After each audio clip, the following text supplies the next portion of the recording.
91.3 WTSR. This is El Presidente here with the Chainsaw Symphony. Right now I got a dude on the line named Scott. He plays drums in a band called Stone the Martyr. These guys are from the Jersey Shore area. They kick a lot of ass, a lot of different metallic influences there. Really awesome guitar work too. And we're here to find out a little bit more about the band. So Scott, how you doing tonight? I'm doing really good. Thanks for having me, man. No problem, man. We've been playing Breaking the Seventh Seal the last couple weeks and getting into your stuff slowly, and it's very impressive, man. Very, really high level of musicianship there, and it's really heavy stuff. So you guys have been around since 2009, you guys formed as a band?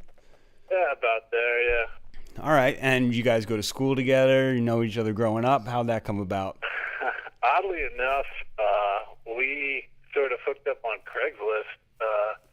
He thought it was all rapists and murderers, right? But actually, yeah, the rest of the band, James, our guitar player, Brian, our other guitar player, and our bass player, were actually together. They kind of grew up together and wrote music and stuff. And okay. he found me on Craigslist one day, and they're some of the best guitar players I ever heard. Like, yeah, they're definitely sick. It's like, I had these guys come over to my house, but I called them on Craigslist, and they just happened to be like shredders. Yeah. I was like, sweet. Like, never thought twice about hooking up with them. That's awesome. So, are you from the Toms River area, or? Yeah, I live in TR. Okay. The rest of us are from the area too, like Beechwood, Bayville. All right. So you guys clicked right away. You've been playing ever since, huh? Yeah, man. Recently, our bass player left. That's right. What did you guys do to him? What did we do to him? Well, he has a son, and he just moved into a house. Yeah. And it was more of a dedication thing. He really couldn't, he didn't have the time anymore, and right. Can't blame a guy for wanting to do the family thing, and yeah. So we are in the market for a bass player. How's the search going? Slow and steady, man. Yeah. It's tough, We're looking for somebody who obviously can play. Our stuff's a little more musically challenging than maybe some of the stuff. Right. In the metal scene. Has it got to be somebody that you could hang with too, or is that less important? I mean, that's huge. Yeah. And we're trying to put stuff together and go on the road a little bit, so I got to be able to hang out in a van with you for hours on end. And so yeah, somebody we get along with. Obviously, being in the area is part of it. You got to be within a reasonable driving distance, Certainly helps. Yeah. Somebody who can play, somebody who can contribute to the writing process would be huge. Yeah. How old are you guys? We're all 27 to 30-ish. Okay.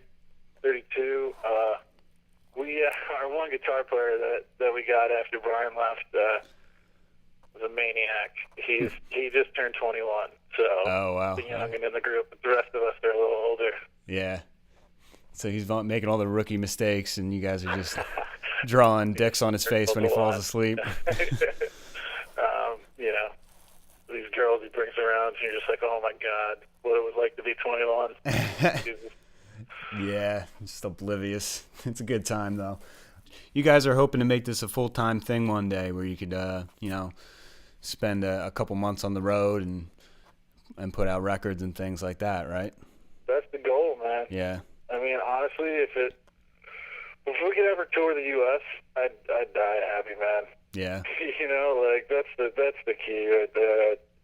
I mean, a full-time thing would obviously be super awesome, but I know a lot of bands in this day and age, even guys like God Forbid, would go on the road and still have to come back and have a day job, Yeah, it's tough, especially in metal, it's a limited audience and things like that. Tough. We don't have any crazy, unrealistic goals, but yeah. Yeah, man. Tell me about the Stone the Martyr live show. You guys go a little nuts on stage. Is it important that your new bass player? What's more important if you're seeking out a new bass player? Is it chops or stage presence? Would you say?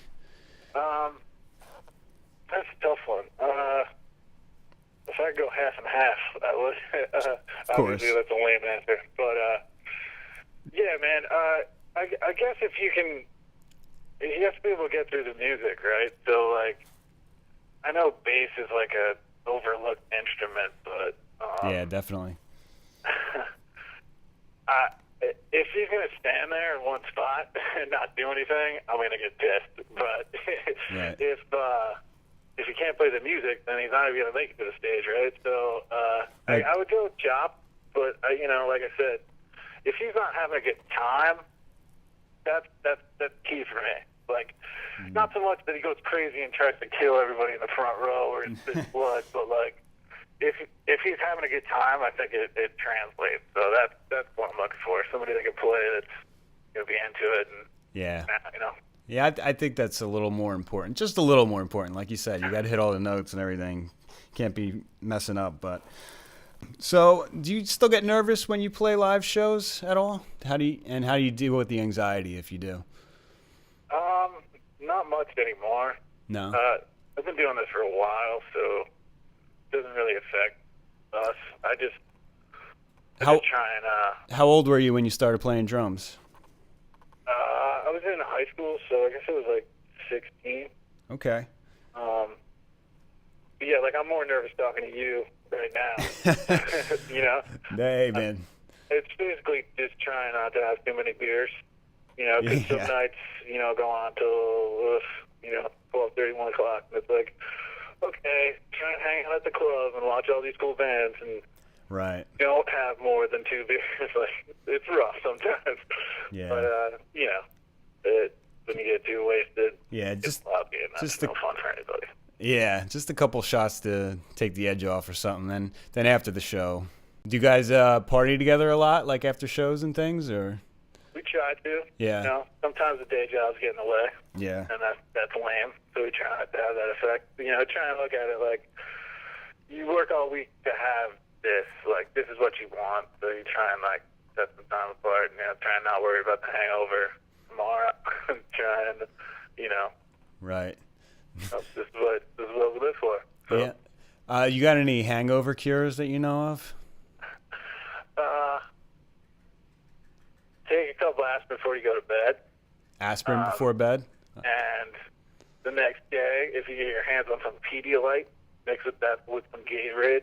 That helps a bit. See, yeah, I remember Vinnie Paul from Pantera talking about the Pedialyte. But now I hear Vinnie Paul talk about pickle juice. And I've been doing that, like, the last couple of years, I guess. You take, like, 1 shot of pickle juice when you're done drinking right before you go to bed. And I'm telling you, man, I think it makes a huge difference. I think even more so than the Pedialyte. Something about, like, the sodium, just keeps you hydrated the next day. And, that's kind of the cause of a lot of hangovers, I think. So, I don't know. Try that. I don't know. Some nights I don't know about getting a shot of pickle juice down, but some nights I guess I could just drink whatever. Late, Yeah. It won't even matter. It could be Drano, by the time you get home. Yeah, pickle juice. I'll have to try that. I'm telling you, it works for me anyway. But so we're talking to Scott from Stone the Martyr. We're about to play something from the group called Corrupting All You Are. Do you guys got any shows coming up, or is it all about finding a bass player right now? Nothing lined up right now. We got a bunch of stuff we can hook up once we get the guy in and he learns the tunes. Mm-hmm.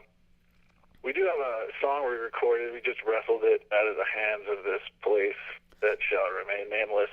Okay. It really screwed things up. Uh-oh. We finally got the files from them, so we're sort of mixing it now, and that should be available for download in the upcoming months. Nice. Yeah, you can find these guys on Facebook. They got a website, Stone the Martyr.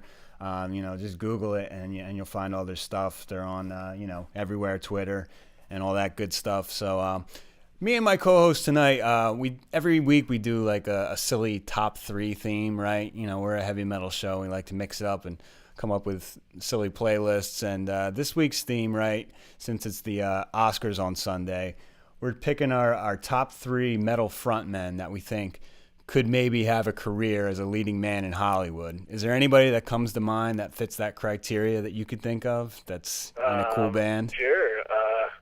Well, I know he's going to be in a horror movie, but I think Corey Taylor could pull it off. Right. I was thinking about him. He definitely could. He's a little easy on the eyes, no homo, and he's obviously got the charisma. He's a front man in two very successful bands, so that's a good pick. I like that one. But we're talking to Scott from Stone the Martyr, and we're about to play something from the group called Corrupting All You Are. Is there anything you want to tell me about this song, or anybody listening? Yeah, I hope you like it. All right, we'll leave it at that. Scott, man, I appreciate you calling, and I hope to check you guys out soon. Good luck with the search for a bass player, and maybe you guys can come down to the studio one of these Fridays. That'd be awesome, man. Thanks a bunch for having us, and rock on. Awesome, man. Take care. Peace. Later. Hey, this is Scott from Stone the Martyr, and you're listening to the Chainsaw Symphony on WTSR. Open your skull.